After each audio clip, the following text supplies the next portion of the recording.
Welcome. My name is Douglas Gabriel. I would like to present to you the third in an installment of 4 presentations on warlord bankers and brokers and their warmongering politicians. Now, the 2 previous presentations that we've given laid the foundation, which I'm not going to go into, but the anonymous patriots write intelligence reports. And this particular intelligence report was asked for by our listeners who kept saying, can you give us a deeper understanding of who the warlord bankers and brokers really are? What do you mean by that? So we have over time presented some of that information, particularly through revealing who the military-industrial complex really is and who really owns the U.S. Federal Reserve. It's these same warlord bankers. People don't understand that banking system goes back to ancient Babylon, when they created some of these horrifying rules that put money above humans.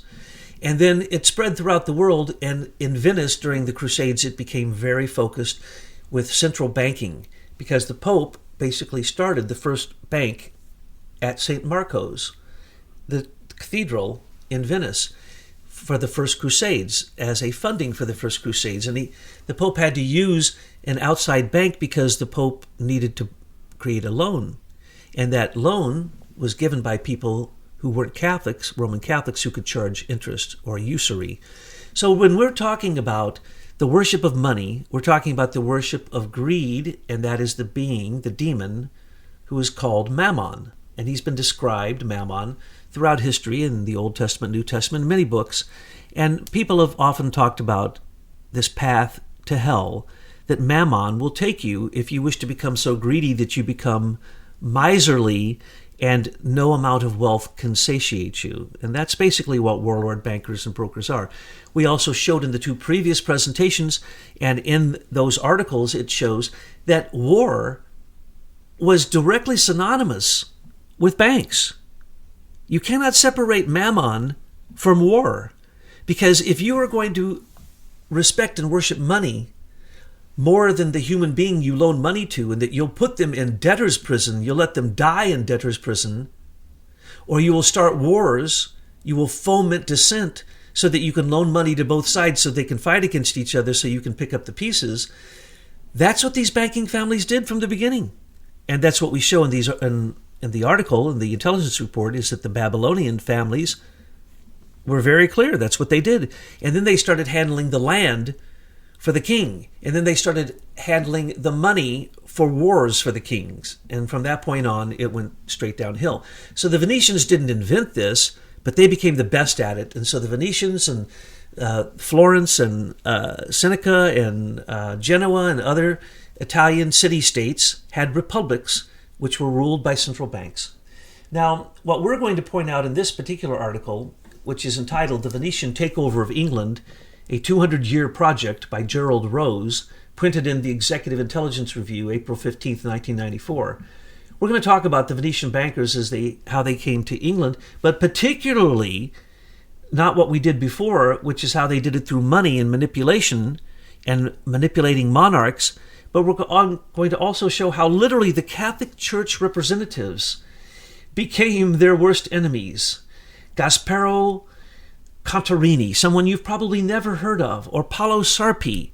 These are people who had a profound influence in their day beyond anything that you can probably even imagine. It was so powerful that when Contarinia determined that Henry VIII, through a very slick means of ecclesiastical manipulation, could in fact marry as many times as he wants because he could become a republic. And because, secondly, he could become his own religion, the Anglican or Episcopal religion.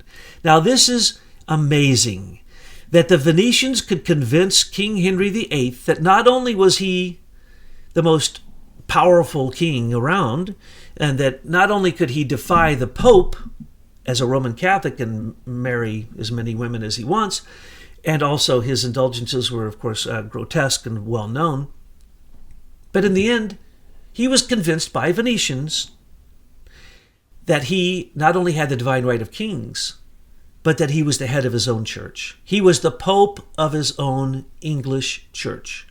Now, this is, of course, absurd. And when I tell people this to this very day, they get very upset with me when I say the Queen is her own Pope. The Queen is the head of her own church. No. That's no. The Archbishop of Canterbury. No. You're out of your mind. The Queen is her own Pope. She is the Pope of her own church. Now, people don't understand the brainwashing effect that actually has upon the British. But, there's Trump derangement syndrome, then there's Crown derangement syndrome. And Crown derangement syndrome believes that the Queen is just a lovely, lovely old lady who is a great lover of horses. And that she's just as sweet as a pie. She has nothing to do with anything. She doesn't even know that there's a war going on. And when people get killed under the name of the United Kingdom, it has nothing to do with her. Or when the machinations of lies of British intelligence get us to bomb Syria, or the lies, or how about the British defiance with the Iranian sanctions, or the British do whatever they want.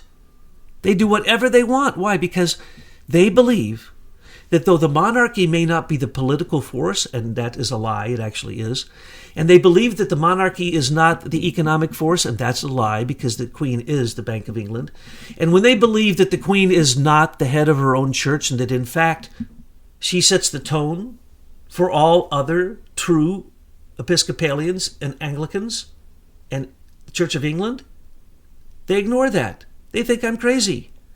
No, the Queen has her golden shares. The Queen has her nod. The Queen has her red box that's delivered to her every day. The Queen has the Privy Council. And the Queen has more money in offshore accounts than the entire English currency. It's actually much more than that. But the point is that she simply lies and says she doesn't. And the Brits believe her. And the people in the United Kingdom believe that the monarchy should go on.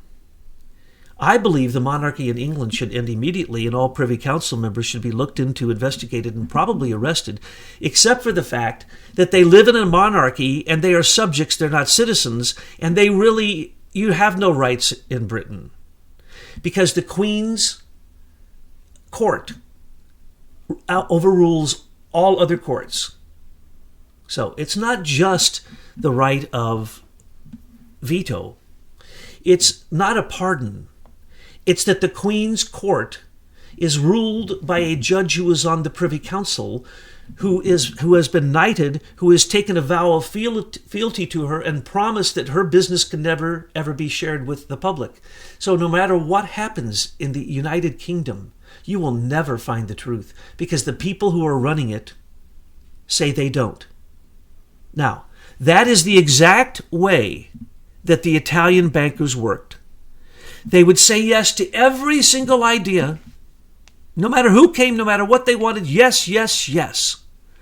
They would gather up the intelligence, just like all banks do, and then they would say yes or no, and then they would become brokers, and then they would take what they just found as intelligence and use it against the people if they wanted to. That's what bankers do today as brokers in America. How could bankers be brokers on the stock market and commodities when they have the inside intelligence in all the companies that get loans from them or do any business with them? That's insider trading. That is as good as, remember that there's only 2 countries in the whole world who still use a grand jury, which is basically a star chamber, and that's us and Liberia. The star chambers can still happen in England, but they don't need to. The Privy Council determines everything. Even the people who lead the Parliament are generally in the Privy Council if they have any power, and if they're not, they don't last long. And so if you think that the Privy Council is subject to rules, laws, ethics, imagine again, because that isn't the way that it works.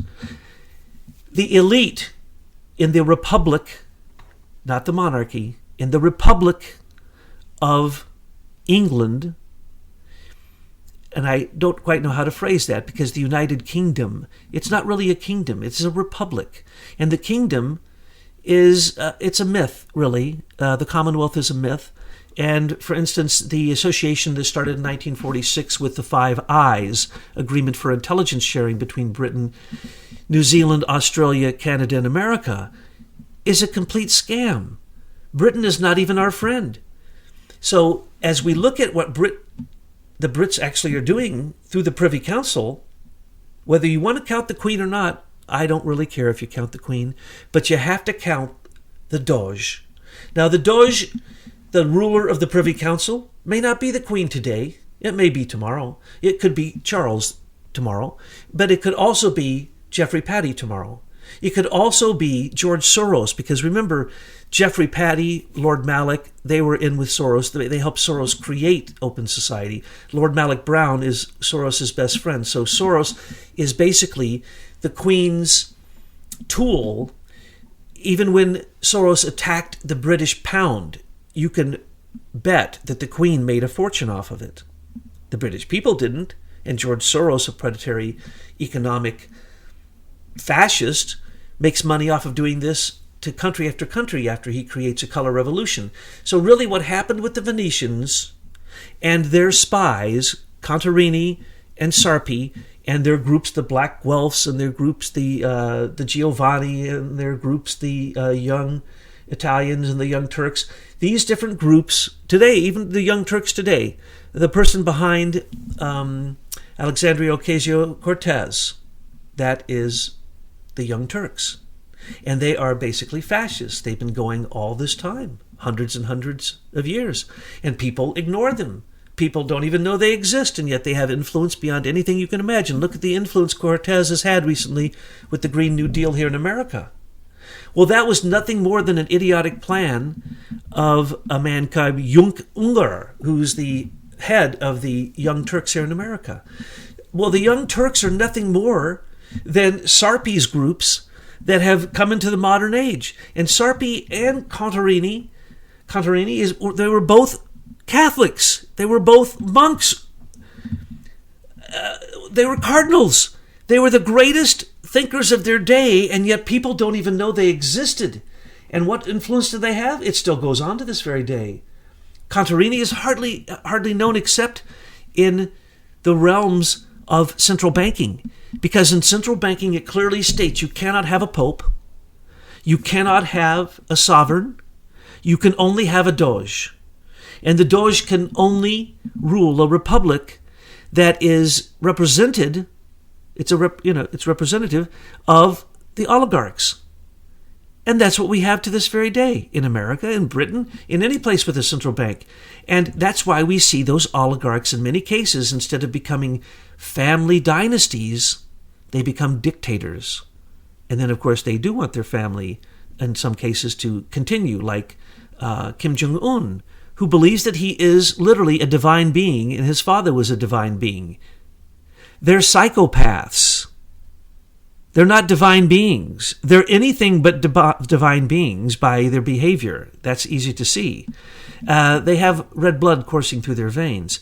So these myths, tribal myths, that literally should have been left behind in 2000 BC, still rule us today. The strong rule, and they rule by simply tribal warfare. And now, some of them, these dynasties, have been going on for hundreds of years, and so they've created organizations like the Knights of Malta, the United Nations, the Cecil Rhodes and Alfred Milner's Round Table, the Council on Foreign Relations, the on and on and on. These groups that you've heard so many things about, Bilderberger, Trilateralists, so on and so forth. These are the groups of the bankers. They're lawyers and the warmongers. Now, you can be invited to these groups if you're a general who loves to kill people. You don't have to have money. And that these people get invited in. And all of these groups are an invitation only. And almost all of them use the Chatham House rules, which is nothing can be written down. Mind you, they are so criminal that what they're talking about, they can't write down because they know they'd go to jail for it. This is Contarini and Sarpi's methodology. They were the first propagandists. Matter of fact, Sarpi stood up to the Pope and won. And he won by doing what Thomas Paine did. He wrote pamphlets. against the Pope while he was a Roman Catholic.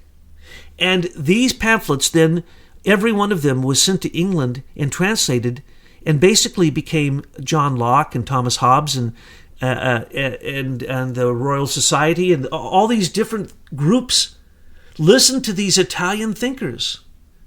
And Contarini basically was the person who laid out the central banking plan as the city of God almost, with St. Augustine saying this is the only way that it can be. It's the only way that it can work. And it does not require a pope and it does not require a king.